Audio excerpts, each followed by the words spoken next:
Assalamualaikum warahmatullahi wabarakatuh. Selamat pagi Ibu Ima Ningtyas dan teman-teman semua. Semoga kita selalu dalam keadaan baik dan sehat selalu. Amin. Yang terhormat Ibu Ima Ningtyas MPD selaku dosen mata kuliah Psikologi Pendidikan. Kami dari kelompok 5 izin memaparkan hasil diskusi kelompok kami tentang teori belajar humanistik dan konstruktivistik dan implikasinya. Sebelum itu, izinkan kami untuk memperkenalkan diri terlebih dahulu. Perkenalkan, saya Cindy Kusumawardani yang akan bertugas menjadi moderator. Adapun anggota kelompok 5 antara lain, Alivia Fitri Rosadi, Dewantri Putri Priyono, Febi Nurhalizah, dan Tiara Andini. Selanjutnya, presentasi akan dilanjutkan oleh kelompok 5. Pada kelompok 5 dipersilahkan. Pengertian teori humanistik.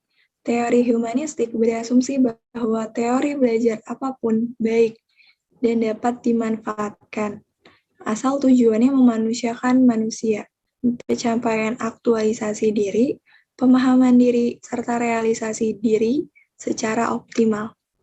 Next.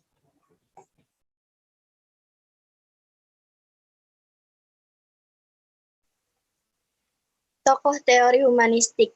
Teori belajar humanistik yang terkenal dengan pendapat dan pandangan dari 5 ahli. Seperti yang pertama, Arthur Combs. Ahli ini memiliki pendapat bahwa belajar merupakan hal yang bisa terjadi, tatkala bagi seseorang yang ada artinya. Guru tidak bisa memaksa seorang siswa untuk mempelajari hal yang tidak disukai atau bisa dianggap tidak relevan. Yang kedua, Abraham Maslow. Maslow berpendapat bahwa proses belajar pada manusia merupakan proses yang dilaluinya untuk mengaktualisasikan dirinya. Belajar adalah proses untuk mengerti sekaligus memahami memahami siapa diri kita sendiri. Bagaimana kita menjadi diri kita sendiri sampai potensi apa yang ada pada diri kita untuk kita kembangkan ke arah tertentu. Yang ketiga, Carl Rogers. Baginya, pengalaman individu merupakan fenomena logika yang dialami oleh individu itu sendiri. Roger juga berpendapat bahwa setiap manusia memiliki kecenderungan untuk mencapai kesempurnaan hidup, membentuk konsep hidup yang unik, dan tingkah lakunya selaras dengan konsep kehidupan yang dimilikinya. Adapun konsep masing-masing prinsip tersebut adalah sebagai berikut. Yang pertama ada hasrat untuk belajar. Yang kedua, belajar yang berarti. Yang ketiga, belajar tanpa ancaman. Yang keempat, belajar atas inisiatif sendiri. Yang kelima, belajar dan perubahan.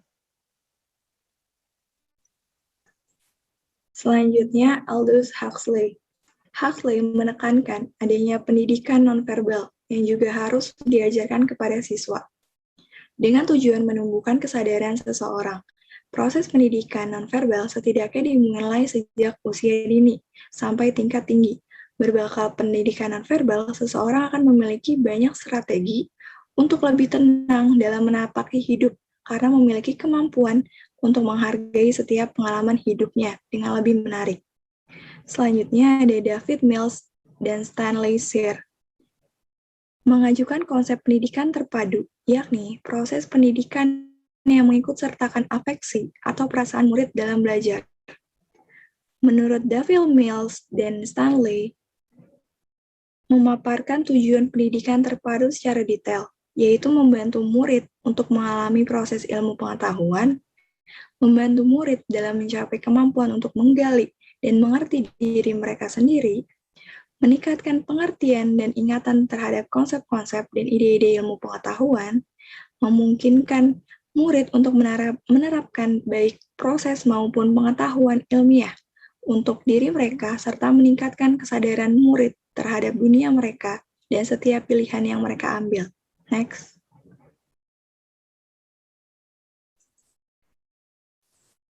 Selanjutnya ada tahap-tahap teori humanistik. David Cobbs, seorang ahli penganut aliran humanistik, membagi tahap-tahap belajar menjadi 4, yaitu yang pertama ada tahap pengalaman konkret. Pada tahap awal ini, dalam peristiwa belajar, seseorang mampu atau dapat mengalami suatu peristiwa atau suatu kejadian sebagaimana adanya. Ia dapat melihat dan merasakannya dapat menceritakan peristiwa tersebut sesuai dengan apa yang dialaminya. Namun, dia masih belum memiliki kesadaran tentang hakikat dari peristiwa tersebut. Yang kedua, ada tahap pengalaman aktif dan reflektif. Tahap kedua dalam peristiwa belajar ini, seseorang makin lama akan semakin mampu melakukan observasi secara aktif terhadap peristiwa yang dialaminya.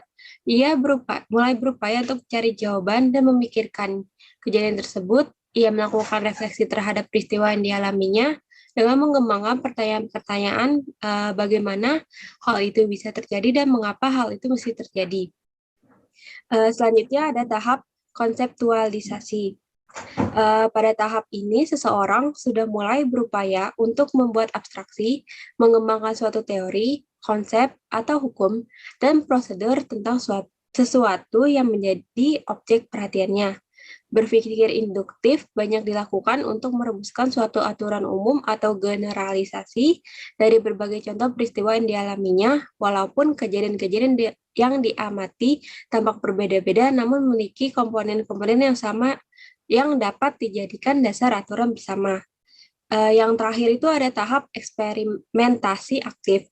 Pada tahap ini, seseorang melakukan eksperimen secara aktif.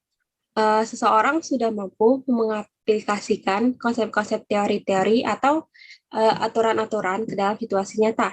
Berpikir deduktif banyak digunakan untuk mempraktikkan dan menguji teori-teori serta konsep-konsep di lapangan. Ia tidak lagi mempertanyakan asal-usul teori atau suatu rumus, tapi ia menggunakan teori atau rumus-rumus tersebut untuk memecahkan berbagai permasalahan yang dihadapinya yang belum pernah ia jumpai sebelumnya. Next.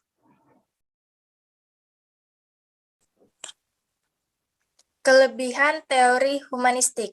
Yang pertama, bersifat pembentuk kepribadian. Hati nurani, perubahan sikap, analisis terhadap fenomena sosial. 2. Siswa dituntut untuk berusaha agar lambat laun mampu mencapai aktualisasi diri dengan sebaik-baiknya dan mempunyai pengaruh yang signifikan pada ilmu psikologi dan budaya populer. 3. Selalu mengedepankan akan hal-hal yang bernuansa demokratis, partisipatif, dialogis, dan humanis. 4. Suasana pembelajaran yang saling menghargai, adanya kebebasan berpendapat, kebebasan mengungkapkan gagasan. 5. Keterlibatan peserta didik dalam berbagai aktivitas di sekolah. Dan lebih-lebih adalah kemampuan hidup bersama, komunal bermasyarakat, di antara peserta didik yang tentunya mempunyai pandangan yang berbeda-beda. Selanjutnya ada kekurangan teori humanistik. Yang pertama, bersifat individual. Proses belajar tidak akan berhasil jika tidak ada motivasi dan lingkungan yang mendukung. Sulit diterapkan dalam konteks yang lebih praktis. 2. Peserta didik kesulitan dalam mengenal diri dan potensi-potensi yang ada pada diri mereka. 3. Teori humanistik tidak bisa diuji dengan mudah dan banyak konsep dalam psikologi humanistik. Selanjutnya, implikasi teori humanistik. Teori humanistik menurut Carl Rogers dalam Sri Rumini DKK membagi dua macam program, yaitu Confluent Education dan Cooperative Learning. Confluent Education itu pemaduan antara pengalaman afektif dan belajar kognitif dalam kelas. Dalam pembelajaran ini, siswa tidak hanya memperhatikan atau membaca, tetapi siswa juga merasakan, menuliskan, menghayati, berdebat yang positif, dan menyampaikan pendapat mereka. Kemudian, cooperative learning, peserta didik dapat bekerja sama dengan kelompok dan bertanggung jawab atas tugas-tugasnya. Next. Kemudian, teori humanistik Abraham Maslow. Yang pertama itu terpenuhinya kebutuhan fisiologis. Memenuhi kebutuhan fisiologis ini, kebutuhan makan dan minum, pakaian, tempat tinggal, termasuk kebutuhan biologis yang merupakan kebutuhan paling dasar karena dibutuhkan semua makhluk hidup. Pemenuhan kebutuhan dasar peserta didik harus diutamakan dan guru hendaknya memberikan bimbingan kepada siswa atau memenuhinya. Kemudian yang kedua, mengakomodasi kebutuhan rasa aman secara fisik dan psikis. Rasa aman secara psikis ini tidak direndahkan, tidak dimarahi, tidak diacuhkan, dan sebagainya. Sedangkan rasa aman secara fisik, misalnya terhindar dari kriminalitas, teror orang lain, kemudian ada kebutuhan aktualisasi. Merupakan kebutuhan untuk menunjukkan dan membuktikan dirinya kepada orang lain. Untuk mengaktualisasi dirinya, peserta didik akan mengembangkan semaksimal mungkin potensi dalam dirinya dan memerlukan suasana dan lingkungan yang kondusif. Guru hanya memberikan fasilitas yang diperlukan untuk mengembangkan peserta didik. Kemudian kebutuhan sosial. Dibutuhkan seseorang supaya dianggap sebagai warga komunitas sosialnya. Bagi siswa agar belajar dengan baik, maka ia harus diterima dengan baik oleh teman-temannya. Dalam hal ini, guru memberikan perhatian agar siswa mampu berinteraksi dan mempunyai rasa saling memiliki terhadap temannya. Dan yang terakhir, kebutuhan ego, termasuk juga keinginan untuk mendapatkan prestasi dan memiliki wibawa. Dalam pembelajaran, adanya tugas-tugas memberikan tantangan bagi siswa akan terpenuhi egonya. Next.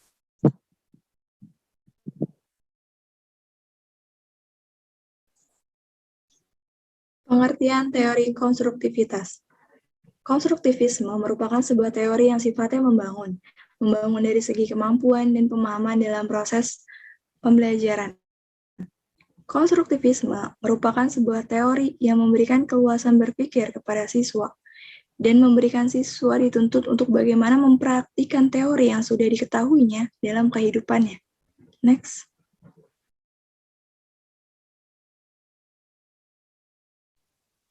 Tokoh teori konstruktivitas. Berikut ini adalah beberapa tokoh penganut aliran konstruktivisme, yaitu yang pertama, Jean Piaget.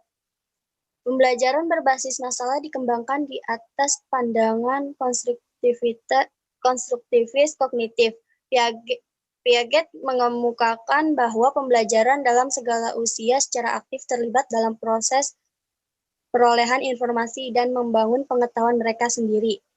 Bagi Piaget, pengetahuan adalah konstruksi atau bentuk dari kegiatan atau tindakan seseorang.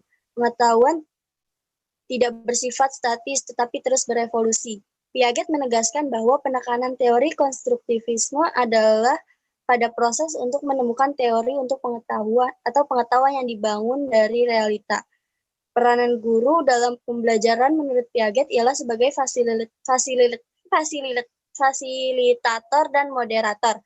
Piaget menyatakan bahwa ilmu pengetahuan dibangun dalam pikiran anak dengan kegiatan asimilasi dan akomodasi sesuai skema dan yang dimilikinya. Yang kedua, Jerome Bruner. Ialah seorang ahli psikologi perkembangan dan pelopor aliran psikologi belajar kognitif. Bruner menganggap bahwa belajar penemu sesuai dengan pencarian pengetahuan secara aktif oleh manusia dan dengan sendirinya memberikan hasil yang lebih baik. Berusaha sendiri untuk memecahkan masalah dan pengetahuan yang menyertainya, menghasilkan pengetahuan yang benar-benar bermakna. Bruner menyarankan agar pembelajaran hendaknya melalui partisipasi secara aktif dengan konsep-konsep dan prinsip-prinsip agar mereka dianjurkan untuk memperoleh pengetahuan. Perlunya pembelajaran penemuan didasarkan pada keyakinan bahwa pembelajaran sebenarnya melalui penemuan pribadi. Menurut ia, di dalam belajar haruslah melibatkan 3 proses yang terjadi hampir selalu bersamaan. Ketiga proses belajar tersebut yaitu yang pertama memperoleh informasi baru, yang kedua transformasi informasi, dan yang ketiga menguji relevansi informasi dengan ketepatan pengetahuan. Tokoh selanjutnya yaitu John Dewey. Tokoh ini berpandangan bahwa sekolah seharusnya mencerminkan kehidupan masyarakat secara lebih besar dari kelas, contohnya laboratorium untuk memecahkan masalah kehidupan nyata. Ajaran Dewey menganjurkan agar guru mendorong siswa untuk terlibat dalam proyek atau tugas yang berorientasi pada masalah. Yang terakhir ada Lev Vygotsky. Perkembangan intelektual dapat ditinjau dari konteks historis dan budaya pengalaman anak.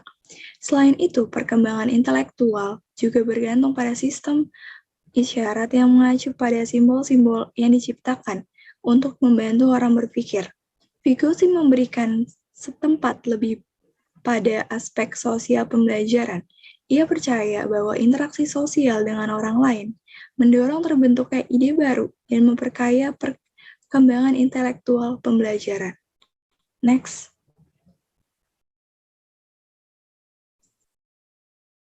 Selanjutnya ada tahap teori konstruktivitas. Tahapan-tahapan dalam pembelajaran dengan pendekatan teori konstruktivitas, yaitu yang pertama ada apersepsi. Pada tahap ini, siswa didorong untuk mengemukakan pengetahuan yang awalnya tentang konsep yang akan dibahas. Apabila perlu, guru memancing dan memberikan pertanyaan problematik tentang fenomena yang sering terjadi dalam kehidupan sehari-hari dengan mengaitkan konsep yang akan dibahas. Selanjutnya, siswa diberi kesempatan untuk mengkomunikasikan, mengilustrasikan pemahamannya tentang konsep tersebut. Selanjutnya ada eksplorasi. Pada tahap ini, siswa diberi kesempatan untuk menyelidiki dan menemukan konsep melalui pengumpulan data dalam suatu kegiatan telah dirancang oleh guru, kemudian secara berkelompok didiskusikan dengan kelompok lain. Next.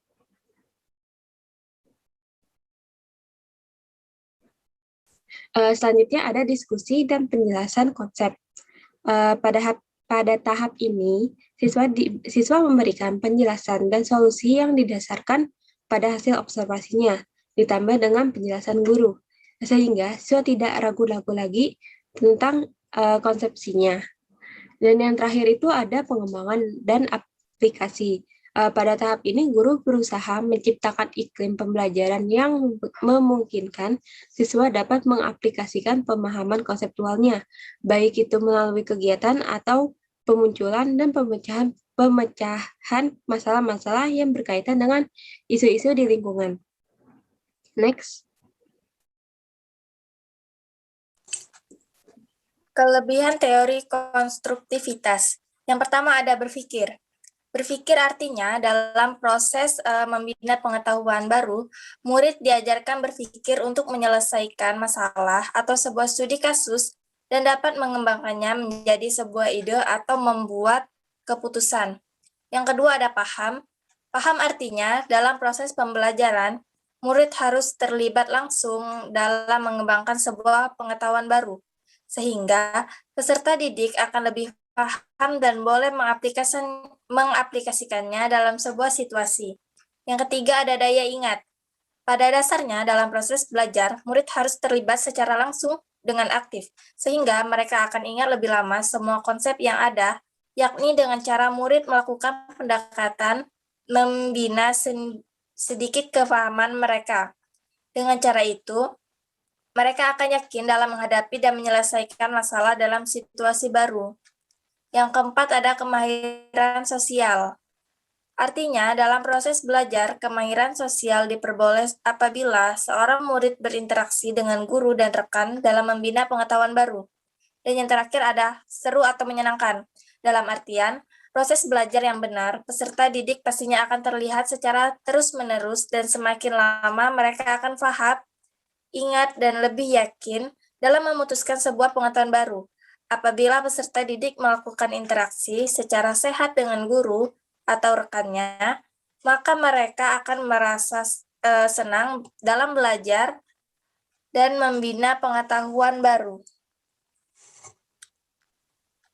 Selanjutnya ada kekurangan dari teori konstruktivitas. Yang pertama, guru tidak memperhatikan muridnya secara keseluruhan. Misalkan, guru tidak pernah memberi kesempatan pada peserta didiknya untuk menyelesaikan suatu masalah atau berdiskusi, sehingga peserta didik hanya mendapat pembelajaran yang itu-itu saja. Jadi, pola pikir peserta didik tidak berkembang. Yang kedua, sebagian pendidik memiliki sifat atau sistem pengajaran yang sama. Pada dasarnya, guru hanya memberi penjelasan itu-itu saja saat memahami tanpa terlibat secara langsung dalam mengaplikasikan sebuah situasi baru. Yang ketiga, pendidik bersifat kaku. Membahas tentang sifat seorang guru, guru seharusnya tidak berperan sebagai orang yang kaku dan harus ditakuti. Guru seharusnya berperan sebagai teman bagi peserta didiknya sehingga peserta didik dapat berinteraksi dengan baik dalam membina pengetahuan baru. Yang keempat, tidak dilibatkan dengan praktik.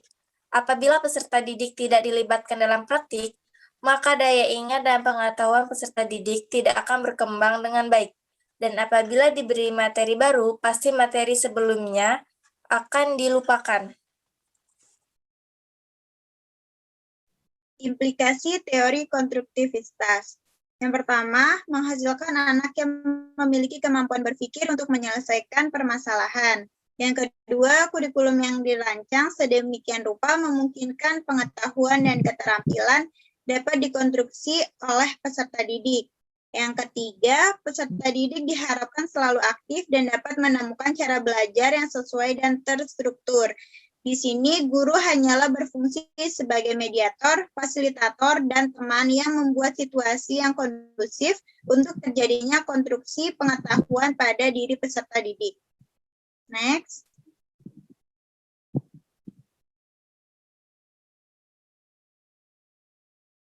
Baik, itulah presentasi dari kelompok 5. Kesimpulan yang didapatkan adalah teori humanistik berasumsi bahwa teori belajar apapun baik dan dapat dimanfaatkan asal tujuannya untuk memanusiakan manusia, yaitu pencapaian aktualisasi diri, pemahaman diri, serta realisasi diri orang belajar secara optimal. David Cobb, seorang ahli penganut aliran humanistik, membagi tahap belajar menjadi 4 tahap, yaitu pengalaman konkret, tahap pengalaman aktif, reflektif, tahap konseptualisasi, dan tahap eksperimentasi aktif. Kelebihan dari teori ini salah satunya adalah tersifat pembentukan kepribadian hati nurani, perubahan sikap, analisis terhadap fenomena sosial, sedangkan konstruktivisme adalah satu upaya untuk membangun tata susunan hidup yang berbudaya modern. Tahapannya adalah apersepsi, eksplorasi, diskusi, dan penjelasan konsep, serta pengembangan dan aplikasi. Teori ini memiliki kelebihan seperti berpikir paham, daya ingat, dan kemahiran sosial. Selain itu, teori konstruktivisme ini menekankan pada menciptakan, membangun, dan mendiskusikan, membandingkan, bekerja sama, dan melakukan eksperimentasi dalam kegiatan belajarnya. Itu saja yang dapat kelompok 5 sampaikan. Kurang lebihnya mohon maaf. Wassalamualaikum warahmatullahi wabarakatuh.